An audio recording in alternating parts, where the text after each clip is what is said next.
Everyone. सो कल मैं जा रही हूँ धर्मशाला और आज मेरे पास आज का टाइम है। पता नहीं मेरी पैकिंग का कुछ नहीं हुआ यार, यहाँ बहुत धूप है, बहुत तेज़ है। सो सबसे पहले मैं गई हेयर कट कराने के लिए लुक सैलून और फिर मैं ऑटो पकड़ के निकल गई मेट्रो स्टेशन के लिए। निकल गई हूँ मैं धर्मशाला जाने के लिए और काफ़ी लेट हो गई हूँ, पता नहीं ट्रेन मिलेगी क्योंकि मैं लेट हूँ। मुझे कायदे से 3 घंटे पहले निकलना था और जाने की खुशी तो इतनी ज़्यादा थी ना, मतलब मेरा चेहरा देख लो, क्या मौसम लग रहा था, मस्त हवा चल रही थी और ऐसा मतलब इमेजिन कर रही थी। ले दे के फिर मैं मेट्रो स्टेशन पहुंच गई। मुझे काफ़ी दूर जाना था और फिर मैं उतर गई कश्मीरी गेट मेट्रो स्टेशन पे। वहाँ से मैंने ऑटो पकड़ी। ऑटो वाले भैया की प्लेलिस्ट सुनो, मज़ा आ जाएगा।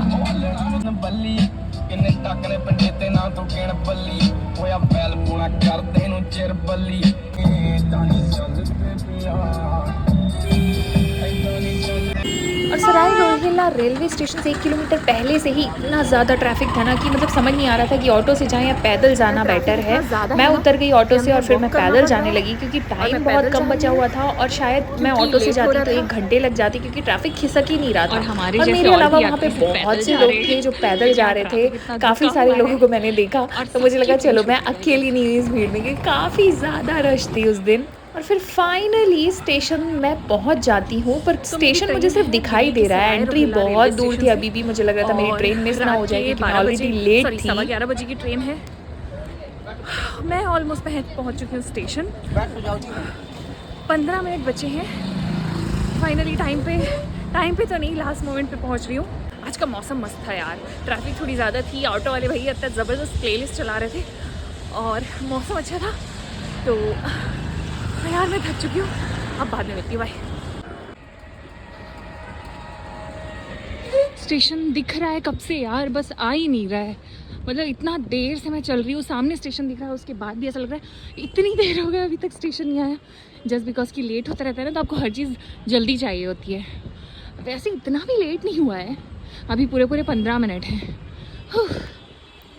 और फाइनली स्टेशन की शक्ल दिख गई मुझे। मतलब कितनी खुश हो रही थी मैं ही बता सकती हूँ।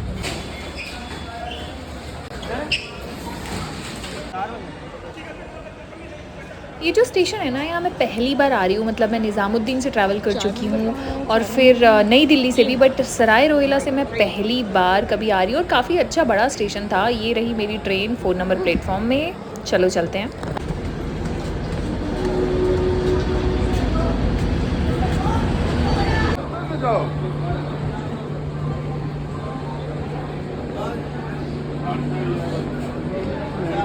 देखो मैं फालतू में ही हड़बड़ी कर रही थी। ट्रेन तो मेरी अभी आ रही है 5 मिनट के बाद। यहाँ पे कोई और ट्रेन खड़ी थी, अब मेरी train I towards my train. Train का नाम है धौलाधार एक्सप्रेस, जो दिल्ली रोहिल्ला से चलती है 11:15 बजे, यानी कि 11:15 और अभी बज रहे हैं 11।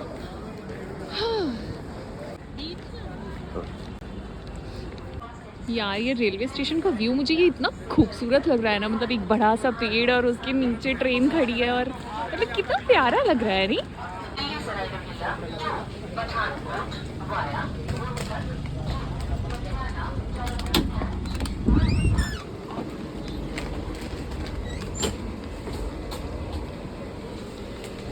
मेरी सीट कहाँ है, मेरी सीट कहाँ है? गई मुझे मेरी सीट। और फिर कर लिया मैंने डिनर और उसके बाद ये मेरी फेवरेट चॉकलेट। ये मेरी फेवरेट है, मुझे बहुत पसंद है। और ट्रैवल करते टाइम पता नहीं ऐसी नई नई चीज़ों की क्रेविंग होती है ना, जो तुमको ट्रेन में मिलेगी ही नहीं, इसलिए मैंने एक पैक रख लिया था। और फिर मैं आराम से सो गई और सुबह डायरेक्ट मैं उठी हूँ पठानकोट रेलवे स्टेशन आने पर। और सबसे पहले ना मैं ब्रश कर लेती हूँ क्योंकि मुझे चाय पीनी थी। तो ये रहा महाराणा प्रताप बस और स्टैंड, फिर जो मैं स्टेशन से पठानकोट निकल का के ब्रश मेन बस करके स्टैंड सीधे है। आ जाती हूँ और महाराणा ये प्रताप बस स्टैंड, जो कि एकदम Pathankot walkable railway distance station पे। से आपको एकदम कोई ऑटो वाला वॉकेबल बोलेगा डिस्टेंस चलो पे हम है। छोड़ मैं देते हैं, यहाँ तो वॉक करते हुए बिल्कुल आई मत बैठना, एकदम और वॉकेबल इसके जस्ट डिस्टेंस। बाजू 10 में एक मिनट चाय लगेंगे की और शॉप फिर है, जहाँ यहाँ पे मैं पहुँच के मुझे चाय एक पीती चाय की शॉप दिख जाती है जहाँ मैं चाय पीती हूँ। हूँ। ये मेरी चाय बन रही है। मैंने जैसे ही घर में बताया ना कि मैं धर्मशाला जा रही हूँ और पठानकोट होते हुए जा रही हूँ, तो घर वाले बहुत एक्साइटेड हो गए। एक्चुअली पापा यहाँ पठानकोट में और डलहौजी में पोस्टेड थे लॉन्ग टाइम अगो। सो उन्होंने कहा कि उनके अकॉर्डिंग मैं तो हिल्स पे ट्रैवल नहीं कर सकती, तो मैं तो वहाँ बिल्कुल नहीं जा पाऊँगी क्योंकि बाय रोड सफ़र करना पड़ता है। और हमें मतलब उन्हें याद था कि फैमिली ट्रिप में एक बार हम नैनीताल गए थे और वहाँ पे मेरी तबीयत इतनी गंदे से ख़राब हुई थी ना, तो उन्होंने कहा कि तू शायद ही ट्रैवल कर पाएगी, बट मैं ये रिस्क लेने के लिए तैयार हूँ और एक्साइटेड भी हूँ। लेट्स सी ये सफ़र बस अच्छे से हो जाए। अगर ये हो गया रहा तो मैं आगे भी और माउंटेन्स की ट्रैवल कर पाऊँगी। So let's see. और ये चाय, और चाय ख़त्म करते ही मैं चली गई बस स्टैंड के अंदर, जहाँ पे मुझे पता चला कि मेरी बस आधे घंटे के बाद आएगी और फाइनली मेरी बस आ जाती है।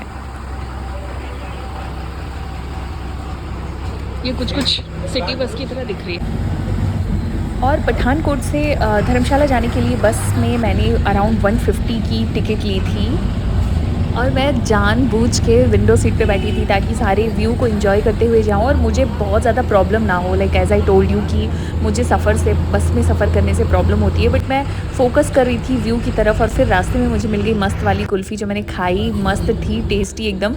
और फिर हमारी बस आगे गई, आगे बढ़ते बढ़ते काफ़ी ठंडक लगती जा रही थी और मुझे लग रहा था यार मतलब मैं इतनी गर्मी से आ रही हूँ और यहाँ पर इतना सुकून और इतनी ठंडक थी ना, मतलब मज़ा आ रहा था मुझे।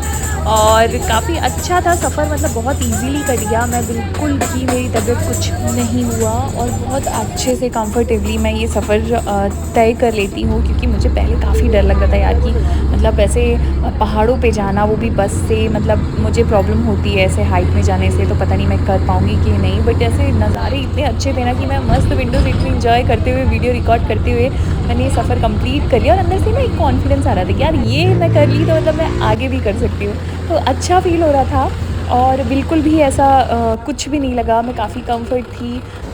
और देखते ही देखते धर्मशाला भी आ गया और फिर वहाँ के बस स्टैंड में मेरी बस रुकती है और मैं वहाँ से उतर जाती हूँ बस स्टैंड में। छोटा सा बस स्टैंड था, काफ़ी छोटा सा, मतलब लग ही नहीं रहा था कि ये बस स्टैंड है। और वहाँ से उतरने के बाद अगला टास्क था कि मैं होटल कैसे पहुँचती हूँ, लाइक टैक्सी से या फिर स्कूटी से। और अगर आपको पता नहीं है तो मैं बता देना चाहती हूँ कि आप इजीली यहाँ पे स्कूटी हायर कर सकते हैं। तो ये है धर्मशाला का बस स्टैंड और अभी हम इस बस से उतरे हैं और अब देखते हैं यहाँ से आगे जाने के लिए क्या है facilities, taxi, auto rickshaw, whatever. चलो यहाँ पे चाय पी लेते हैं। और वहाँ पे ना टैक्सी का फेयर थोड़ा ज़्यादा है, अराउंड 4 किलोमीटर मेरा होटल था जिसके लिए मुझे वो लोग 400 मांग रहे थे। बट फाइनली एक टैक्सी वाले भैया मिले जो मुझे 300 में लेके जाते हैं मेरे होटल तक, जो बस स्टैंड से 4 किलोमीटर था। और ये मेरे थके हुए बेचारे की एक्साइटमेंट देख रहे हो। और अराउंड 15 से 20 मिनट लगे थे मुझे मेरे होटल पहुँचने में। And finally I am here at my hotel and देखो कितना खूबसूरत ब्रेथ टेकिंग व्यू है मेरे होटल से। वाओ, है ना खूबसूरत। तो चलो चलते हैं होटल के अंदर। सबसे पहले तो मुझे चेक इन करना होगा और फिर मैंने ना अपने अकॉर्डिंग एक रूम चूज़ किया था जहाँ से बहुत ही ज़्यादा खूबसूरत व्यू था। बेड के सामने ऐसे विंडो और वहाँ से पूरे पहाड़ दिख रहे थे और यहाँ पे पानी आ रहा था, मतलब।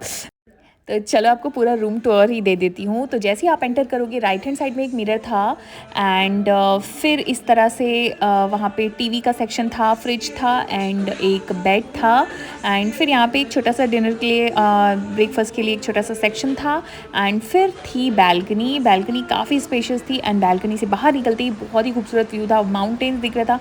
और finally I am here in Dharamshala और मुझे ऑलमोस्ट 15 आवर्स हो गए हैं ट्रैवल करते, क्योंकि मैं कल रात से ट्रैवल कर रही थी, कल रात 11 बजे एंड देन फिर मॉर्निंग 8 o'clock मैं पठानकोट पहुंची और पठानकोट से 9:30 की बस लेकर 2 o'clock तक मुझे धर्मशाला पहुंचने में इतना लंबा टाइम लग गया। और बस फिर मुझे लगा कि एक छोटा सा अपडेट देना चाहिए कि हाँ मैं यहाँ पहुँच गई हूँ और होटल बहुत अच्छा है, व्यू बहुत खूबसूरत है, बैल्कनी से बिल्कुल रिवर व्यू और माउंटेन दोनों दिखता है। तो मैं बताऊंगी आपको, मैं दिखाऊंगी एक छोटी सी क्लिप डाल के। और बस तो अभी तक के लिए इतनी अपडेट काफ़ी है, मिलते हैं ब्रेक के बाद। यार यहाँ पे स्किन इतना ड्राई और लिप्स इतने चैप्ड हो गए ना, मतलब चलो कम से कम थोड़ा मुंह तो धो लूँ अब। बाकी के लिए नेक्स्ट